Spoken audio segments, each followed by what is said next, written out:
had a great question the other day from my powerlifting club, and their question was, why do we train in phases? That's a fantastic question.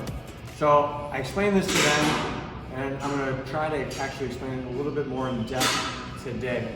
So I have this whiteboard here. Whiteboard says phase training, right? So when we think about our training, let's take squat for instance. So we got squat, we got bench, we got deadlift, or hinge, and then we got pulls. So we'll just talk about squat. So when we think about squat, we have just a regular back squat, right? So a back squat, and then we also have a front squat, right?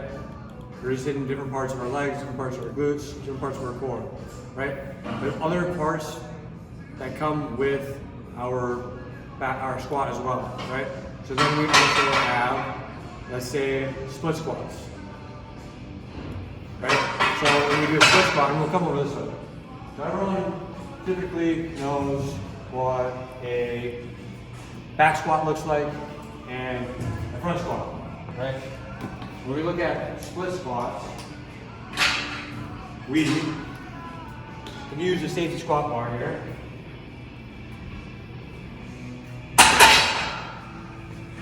We can have it all loaded up. We go here, underneath, left, and grab and do a split squat like normal, right? We can also do Bulgarian split squats. So have an elevated surface and do our split squats there, right? With that, we can also add in bars. So when we think about all these variables, Bulgarian split squats, regular split squats, bar variations. So we say regular bar, reg, safety squat bar. Let's say we have our buffalo bar, right? So we have all these different variations already. We have back squats, front squats, split squats, Bulgarian split squats, are different bar variations, and there are more. We can also add in chains. So it's harder at the top and easier at the bottom, right? Same with bands, right? So we're at 1, 2, 3, 4, 5, 6, 7, 8, 9, 10 variations, right? Now, we can also add in eccentrics. So when we think about eccentrics, we're coming down slow. 1, 2, 3, 4, 5, and then exploding up, right? So that's another variation. We can also add on speed. So reducing weight and really focusing on speed.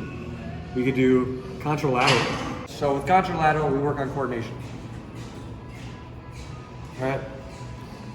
So we're adding in all these different things. So we have all these different variations that we can do for progression, right? And this is just for squat. So when we're writing our programs, we have to think about what are these different variations that we can do to provide a better squat or a better performance, right?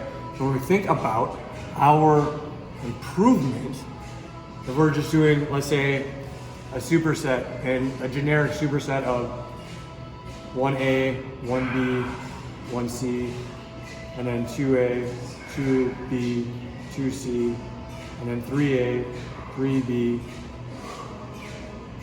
3C, right? When we think about our variations and how we're going to progress, we have 13 variations.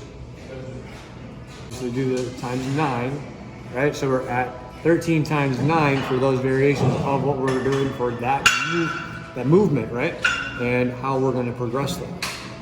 So 13 times 9, and then we also have to think about our rep ranges. So rep ranges are another variable that come into play. And then we have to think about the different exercises that come into play too. So it's not just squat variations, but we have, let's say, we're trying to hit our hamstrings, we're trying to hit our glutes. We have all those variations as well. So let's just say 6. just because we have our hamstrings, our glutes, our quads, and we have extra variations within that. So when we look at 13 times 9 times 6, that's 702 for variations for like a squat day alone. And this doesn't even include like working on our hinge when we do deadlifts and working on our back so we can have a better bench, or we can have a better squat, or even a better deadlift, right? So there's all these different variations, and this is just one. So if we just say 702 times, we have squat, we have bench or push, we have pull, obviously, and then we have hinge. So those 4 variations. So 702 times 4, 2,808 variations that you can make for your program. So we go in these phases because we have to account of all these variations here, so that way you progress. So our progressions are going to look like a steep incline, not really steep decline, but a decline, and then we're going to continue to progress up, kind of like a staircase, right? So I'm going to erase all of this. Hopefully got enough there. So all those variations are what I just thought about off the top of my head. Didn't even write these out until just now. So if we think about our phase approach, we're working hard, making sure that we progress. Now we need to deload. So we're coming down a little bit. Now we need to go back up. And now we are getting super strong. So we're right here, we're getting super strong. We come back down for a little deload. Now we're adding bands. So bands are up here, now we're super strong again. Let's come back down and then come back up. So we want to continue to progress and have it go up, not down. Right?